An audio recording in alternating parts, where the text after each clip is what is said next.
தமிழுக்காக ஒரு கட்சி என்று சொன்னார். தமிழரை காப்பாற்றுவதற்காக ஒரு தலைவர் இருந்தார். அது கலைஞர் கருணாநிதி, அது திராவிட தெலுங்கு முறையிலே வள்ளுவருடைய திருவுருவச் சிலை நிற்பதை போல கலைஞருடைய கருணாநிதியினுடைய செயற்பாடு சாதனைகள் தமிழ்நாட்டிலே விளங்கி நிற்கின்றன. 2011ஆவது ஆண்டு வரையில் 5 ஆண்டு காலம் நான் அமைச்சராக இருந்தேன்.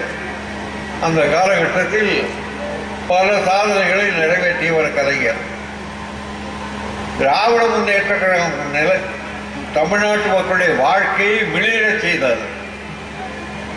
ஏழைகளுக்கு வாழ்வளித்தது, விவசாயிகளுடைய துயரத்தை போக்கியது, நெசவாளிகளுக்கு பல கை உதவி கொடுத்தது, அப்படி பல. ஆனால் இந்த நாட்டு மக்கள் அவற்றையெல்லாம் மறந்து விட்டார்கள். விருந்து போட்டா பல பேர் சாப்பிட்டதை மறந்துடுவான், பட்டினி போட்டா நினைப்பு வச்சிருப்பான். என்ன காரணம்? பட்டினியா இருக்கிறப்ப அந்த நினைப்பு மாறாது. விருந்து சாப்பிட்டா ஏக்கத்தோடு போட நினைப்பு. அப்படி ஒரு நிலை தமிழ்நாட்டு மக்கள் அதை மறந்து விட்டு வாக்களித்து ஜெயலலிதா ஆட்சி ஏற்பட்டு அந்த ஆட்சி இன்றைக்கு உங்களை காப்பாற்றுகிறதா? விவசாயியை காப்பாற்றுதா? நெசவாளிக்கு ஆதரவா இருக்கா? யாராவது இருந்தால் தயவுசெய்து கை தூக்கும். விலைவாசி ஏறாம இருக்கா? மின்வெட்டு திமுக காலத்தில் 2 மணி நேரம் இருந்தது, அது இப்பொழுது இல்லையா? எல்லா வகையிலையும் அந்த அம்மையார் திராவிட முன்னேற்ற கழகத்தின் மீது அன்றைக்கு குற்றம் சொல்லி இன்றைக்கு தொடர்ந்து சொல்லிக் கொண்டு திமுக கழகத்தை ஒழிக்க வேண்டும், கருணாநிதியுடைய செல்வாக்கு வளரக்கூடாது, தமிழ்நாட்டுக்கு அவர்களெல்லாம் கேடு செய்கிறார்கள் என்று பொய்யான பேச்சை பேசி தமிழ் மக்கள் எதையோ நம்பி அந்த அம்மையாருக்கு வாக்களித்தார்கள். அதனுடைய விளைவு இன்றைக்கு பாதிக்கப்படுறது. நீங்கள் எண்ணி பாருங்கள். அன்றைக்கு என்னம்மா சொன்னாங்க? நான் ஆட்சிக்கு வந்தால் மின்சாரம் விட்டு அடியோடு ஒழிக்கப்படும். 2 மணி நேரம் திமுக ஆட்சியில் மின்சாரம் விட்டு அப்புறம் 3 மாதத்தில் 4 மணி நேரம் ஆச்சு. ஓராண்டு காலத்தில் அது 8 மணி நேரம் ஆச்சு. இன்றைக்கு அது பல இடத்துல 10 மணி நேரம். மின்சாரம் எந்த நேரத்தில் வரும்னு தெரியல. அதை பத்திரிகையிலேயே எழுதுறாங்க. இந்த மின்சார வெட்ட போக்க இப்பதான் அந்த அம்மா திட்டங்கள் தீட்டி இருக்கிறாங்க. இப்போ இத்தனை நாள் 3 ஆண்டு காலம் என்ன செய்தார்கள்? தஞ்சை மாவட்டத்திலே விவசாயம் செய்பவர்கள் காவிரி ஆற்று தண்ணீரும் இல்லை, பம்பு செட்டு போட்டால் இறைப்பதற்கு மின்சாரமும் இல்லை என்று தலையில கை வைத்துக் கொண்டு உட்கார்ந்திருக்கிறார். வயலிலே விளைச்சலே இல்லாமல் பட்டினியாக கிடக்க முடியாமல் தற்கொலை செய்து கொண்ட 7 குடும்பங்கள், விவசாய குடும்பங்கள் 7 பேர் இறந்தது பத்திரிகையெல்லாம் வந்தது. அப்படி ஒரு நிலை ஒரு காலத்தில் மராட்டியத்தில் தான் அந்த நிலை இருந்தது. இப்போ தமிழ்நாட்டிலே அந்த நிலை. அந்த மின்சார வெட்ட போக்கல்ல இதற்கு மத்திய அரசு மீது குற்றம் சொன்னார்கள், அது வஞ்சிக்கிறது என்றார்கள். அப்புறம் இப்போ 4 நாளைக்கு முந்தி சொன்னாங்க அந்த அம்மா, மின்சார நிறுவனத்தில் வேலை செய்கிறவர்கள் சதி செய்கிறார்கள். யாரோட சதி? அது இப்போதான் சதி செய்கிறாங்கிறீங்க. இப்போ 3 வருஷமா வரலையே கரண்ட், அதுக்கு யார் சொல்றது? அதனால அப்படிலாம் யார் மீதோ பழி போட்டு அந்த அம்மையார் தப்புவார். மின்சாரம் கிடைக்கல, ஆனால் மின்சார கட்டணம் உயர்ந்து போச்சு. திமுக ஆட்சி காலத்தில் 5 ஆண்டு காலத்தில் மின்சார கட்டணம் எப்பொழுதாவது உயர்ந்ததா? என்னுடைய தோழர் ஆற்காடு வீராசாமி தான் மின்சாரத்துறை அமைச்சர். அவர் கூட சில இடத்துல கலைஞரிடத்தில் வாதாடுவார். மின்சார கட்டணம் இல்லையான குறை உயர்த்தாவிட்டால் இவ்வளவு இழப்புன்னு. கலைஞர் இழப்பை நாம தான் தாங்கிட்டாகணும். அரசாங்கம் ஏற்றுக்கொண்டது. மின்சார கட்டணம் அன்னைக்கு இருந்ததை விட இன்னைக்கு 1.5 மடங்குங்கிறாங்க. திமுக ஆட்சி காலத்தில் அப்போதுதான் டீசல் விலை உயர்ந்தது, அப்போதுதான் ஸ்பேர் பார்ட்ஸ் விலை உயர்ந்தது. ஆனால் திராவிட முன்னேற்ற கழக ஆட்சி அதையெல்லாம் தாங்கி கொண்டது. எதற்காக? பொதுமக்கள் பாதிக்கப்படக்கூடாது. அந்த பேருந்து கட்டணம் நாங்கள் உயர்த்தவில்லை என்பது கூட அல்ல. அன்றைக்கு 1500 புதிய பேருந்துகள் நேரு அமைச்சராக இருந்து கலைஞரிடத்தில் கேட்டு வாங்கினார். அந்த 1500 புதிய பேருந்துகளுக்கும் மொத்த விலை தமிழக அரசு கொடுத்தது. 70 கோடி 80 கோடி அந்த பணம் கொடுத்தோம். ஆனால் அதுக்காக கட்டணத்தை உயர்த்தது. அந்த அம்மையார் புதிய பஸ்ஸை வாங்கல, பழைய பஸ்ஸை வரண அடித்து சொகுத்து பஸ்ன்னு விடுறாங்க. கேட்டா உள்ள உட்கார்ந்து இருக்கிறவர்களாம் சொகுசா அனுபவிச்சுட்டு போறாங்கிறாங்க. வண்டி எங்கேயாவது நின்றுட்டுதுன்னா அதுவும் சொகுசு தான். அது அப்படி இந்த கட்டண உயர்வு, பேருந்து கட்டண உயர்வு பொதுமக்களை பாதிப்பதை நாம் மறந்துவிட முடியாது. அதே போலத்தான் பால் விலை அன்னைக்கு 17.25 ரூபா, 18 ரூபாய்க்கு மேல பால் இல்லை அன்னைக்கு. இன்னைக்கு பால் விலை அவங்க அறிவிச்சிருக்கிறபடி பழைய விலை 24 ரூபா.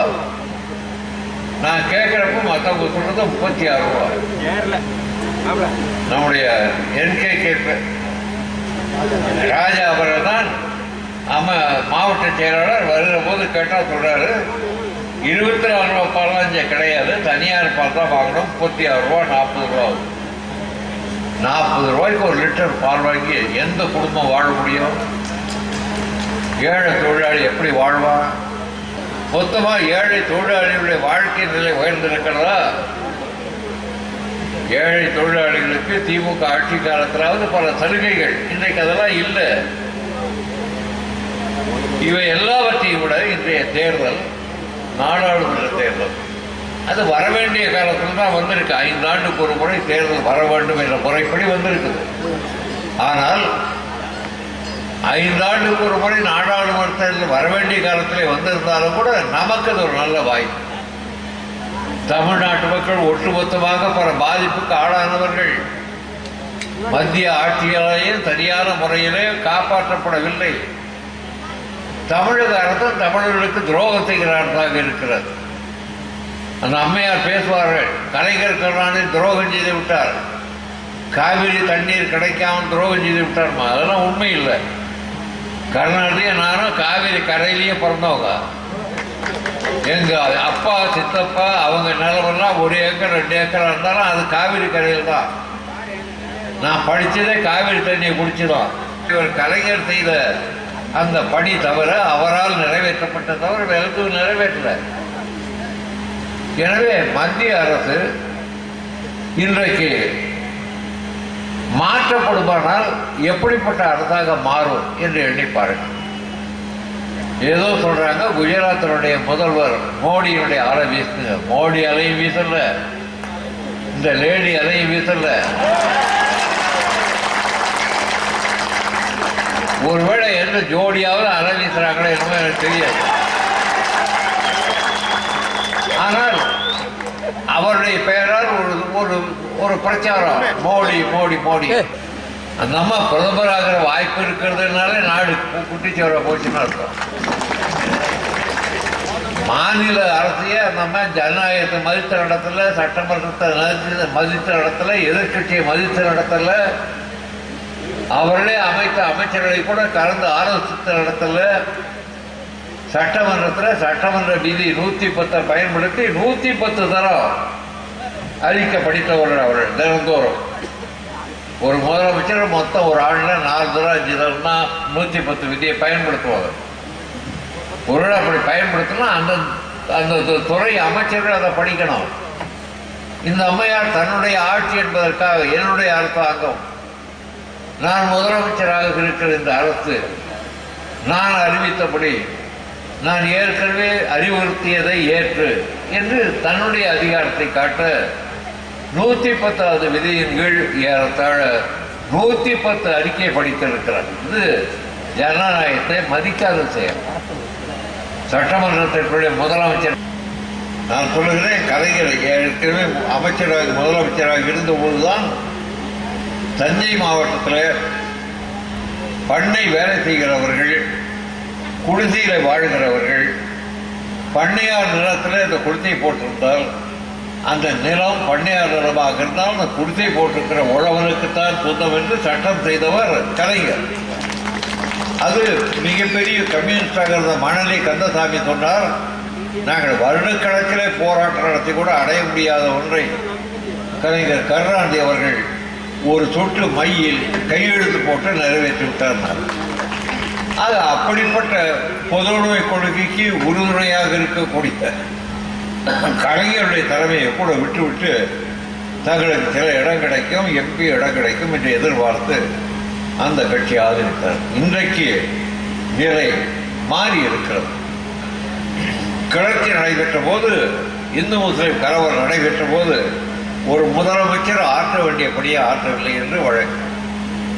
ஆனால் இவையெல்லாம் கடந்து நீங்கள் எண்ணி பார்த்தால் பிஜேபியினுடைய செல்வாக்கு இருந்த காலத்திலே தான்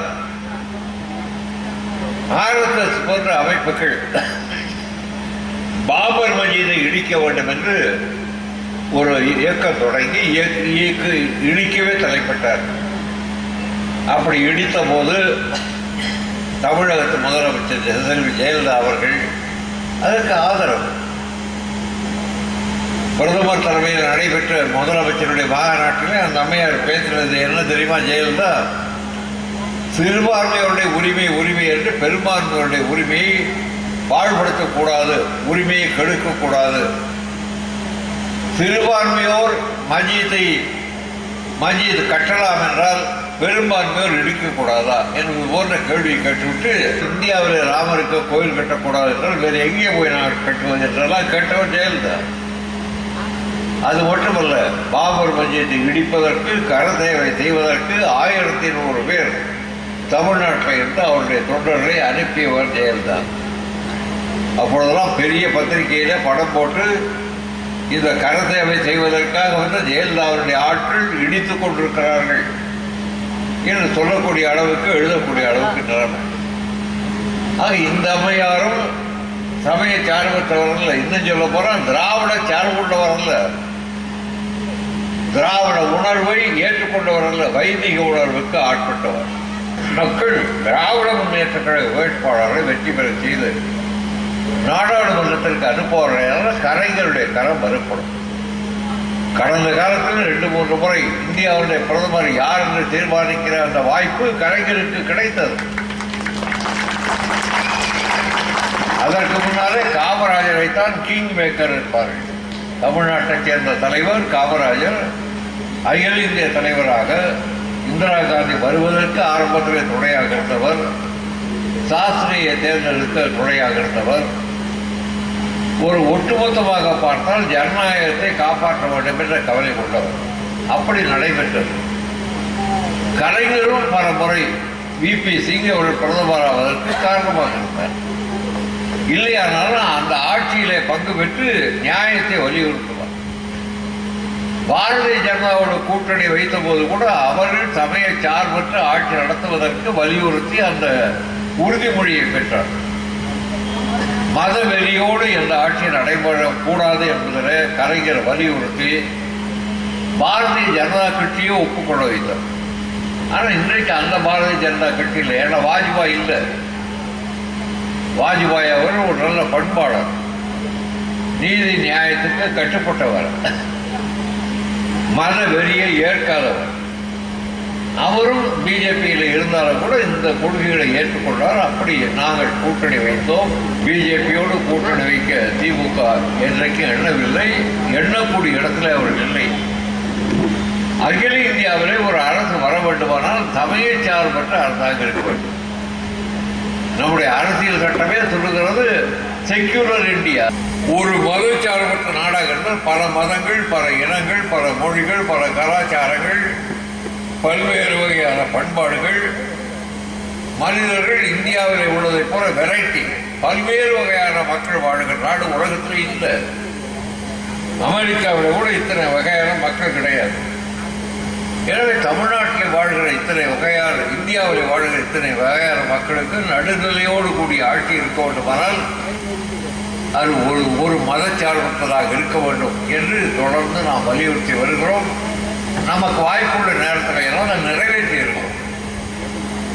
இன்றைக்கும் உங்களுடைய மேலான ஆதரவு கலைஞருடைய கருத்தை வலுப்படுத்துவதற்கு கிடைத்து அவருடைய கை வலுப்படுமானால் நம்முடைய நாடாளுமன்ற உறுப்பினருடைய எண்ணிக்கை 35 பேர் 36 பேர் என்ற அளவுக்கு இருக்குமானால் திமுக சொல்லக்கூடிய ஒரு கட்சி தான் மத்தியில் ஆட்சி அமைக்க முடியும்.